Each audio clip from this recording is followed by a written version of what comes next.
በስመ አብ ወወልድ ወመንፈስ ቅዱስ አሐዱ አምላክ አሜን። በክርስቶስ ክርስቶሳውያን ወወልድ አምላክ ወልዳን ወህት መንፈስ ቅዱስ መንፈሳውያን ተስምኹም አሙላ ዓለም ትርከቡ ነዚ ቻናል እዚ ተከታተሉ። ሰላም እግዚአብሔር አምላክና ምስ ኩላትኩም ይኹን። ባርከስ ከምቲ ናይ ወትሩ ለማንተውን ከም ፈቃድ እግዚአብሔር አምላክና ንስሓ እንታይ ማለት እዩ ንምንታይ ከይጠቅም ዝብል ቃል ክንርኢ ንሓንፋድ እግዚአብሔር አምላክ ምክንያቱ ንዓና ህይወት ዝህበና ብንስሓ ምስ ንነብር እዩ። ኣብ ንስሓ ምስ ንፅጋዕ ቤተ እግዚአብሔር ምስ ንነብር እሞ ንስሓ እንታይ ማለት እዩ ጥቕሙ እንታይ እዩ ዝብል ክንመሃር ኢና። ንስሓ ኣብ ክርስቶስ መሰረታዊ ትምህርቲ እዩ።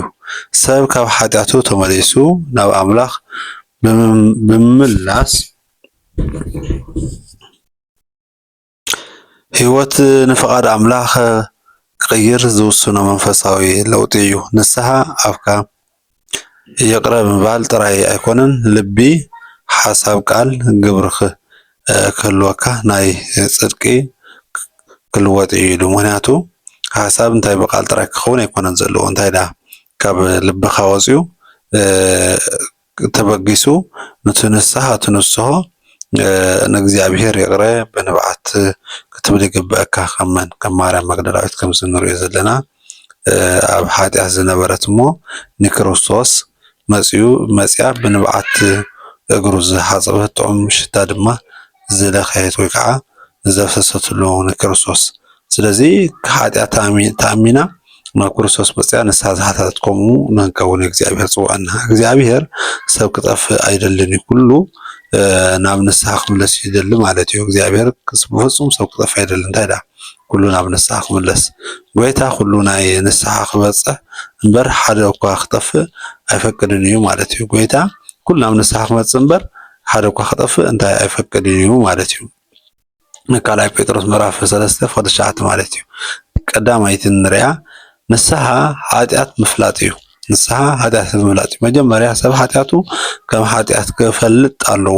ኣብ ቅድሚ ኣምላኽ ኩልና ሓጢኣን ኢና ማለት እዩ። ሓደ ሰብ ሓጢኣት ከም ዘለዎ ክፈልጥን ክርድን ክኽእል ኣለዎ። ኩሉ ሰብ እንታይ ሓጢኣት ከም ዘለዎ ኣብ ቅድሚ እግዚአብሔር ሓጢኣተኛታት ኢና። ግን ነገር ግን እንታይ ክንገብር ኣለና? ይቅረ ክንብል ይግበአና ማለት እዩ። ኩሉ ሓጢኣት ገዲፍ ገይሮም ካብ ክብሪ ኣምላኽ ጎዲሎም እዮም ኢሉ። ምክንያቱ ኩሎም ሓጢኣት ገይሮም ካብ ክብሪ ኣምላኽ ጎዲሎም እዮም ኢሉ። መን ቅዱስ ሐዋርያ ጳውሎስ ሰብኣ ሮሜ ከምኡ ኢሉ ክብሮም ምዕራፍ 3:23 ካልአይቲ ንስሓ ሓቀኛ ጣዕሳ እዩ ማለት እዩ። ንስሓ ንሶ ብትክክል በቃ ተጣዒስና ናብ እግዚአብሔር ንምለሶ እዩ።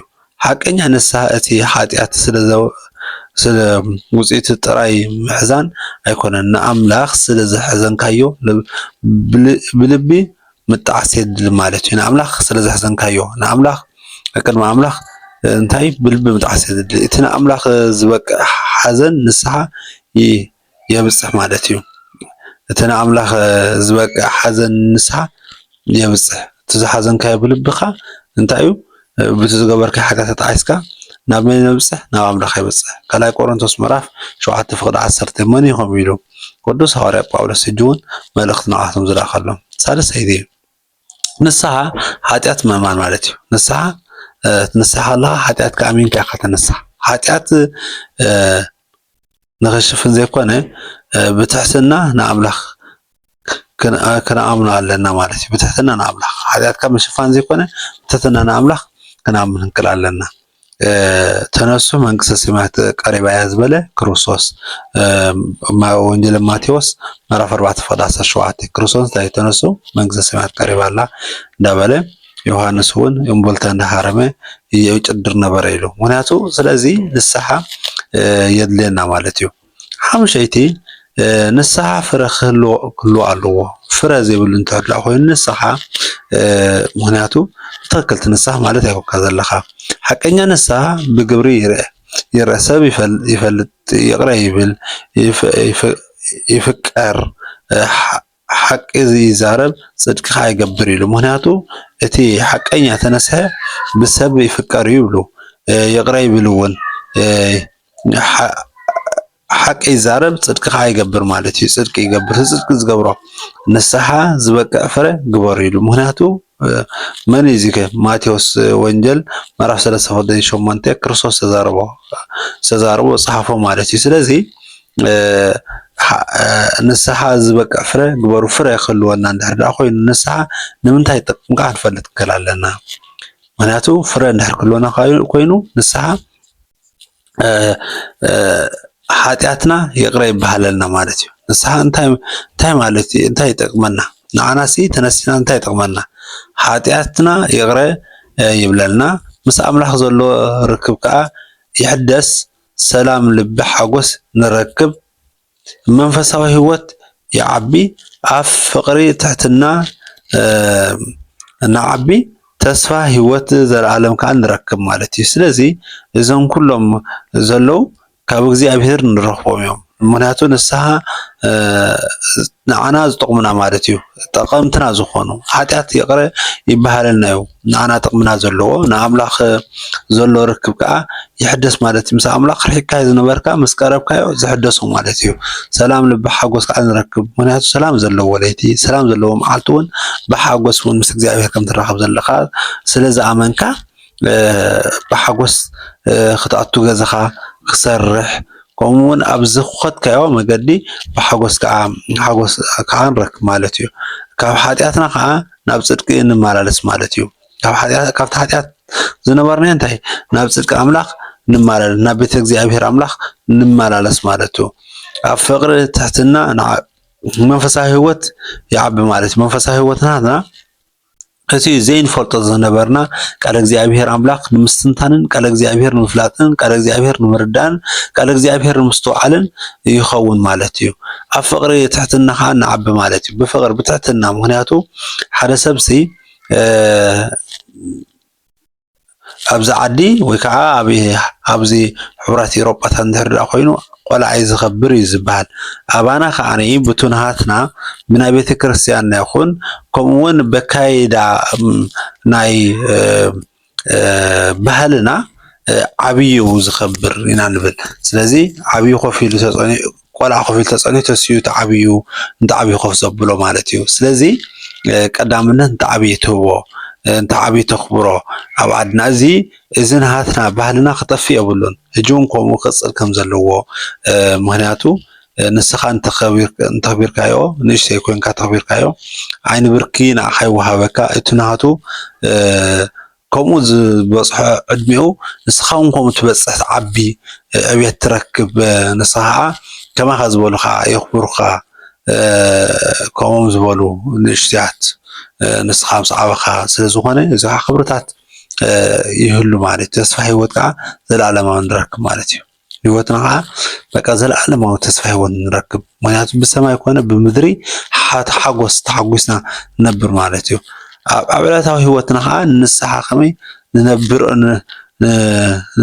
ኮይኑ ኣብ ዕለታዊ ህይወትና ንስሓ ከመይ ንነብሮ ኮይኑ መዓልታዊ ጸሎት ምግባር የለና ንስሓ ህይወትና ከመይ ክንነብሮ እንድሕር ደኣ ኮይኑ መዓልታዊ እንታይ የለና መዓልታዊ ጸሎት ምግባር የለና መጽሓፍ ቅዱስ ምንባብ ምስትንታን የለና ከምኡውን ኃጢአት ምእማን መግዳፍን የለና ይቅረ ምባል ንኻልኦት ይቅረ ምባል የለና ብፍቅሪ ብትሕትና ብቅድስና ምንባር የለና ኣብ ሕብረት ቤተ ክርስቲያን ብትግሃት ምስታፍ የለና ምክንያቱ ኣብዚ ሕጂ ግዜ ወይ ከዓ ዘለናዮ ዘመን ድሕር ኢናዮ ቆረብቲ ሰገድቲ ቤተ ክርስቲያን ተመላለስቲ ንኸውን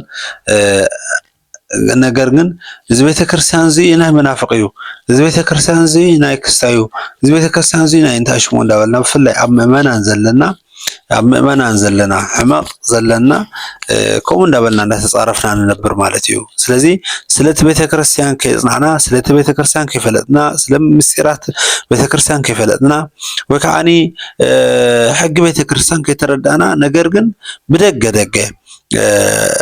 ኣብቲ ቤተ ክርስቲያን ንዘሎ ጽፍ ዝኾነ ጸርፍታት እንዳጸረፍና ዘይከውን ነገራት ንትሰብ ከይ ዝደለና ኣብቲ ናብ ዝኾነ ይኹን ናይዚ ኮናይ ክስታይ እንዳበልና እንዳመለስና ዘይኮና ነበር እሞ ኣብ ንስሓ ህይወት ኣብ ቁርባን እንዳነበርና ሓለና ከምዚ ኢልና ነበር ዘለና ሰባት ፍጹም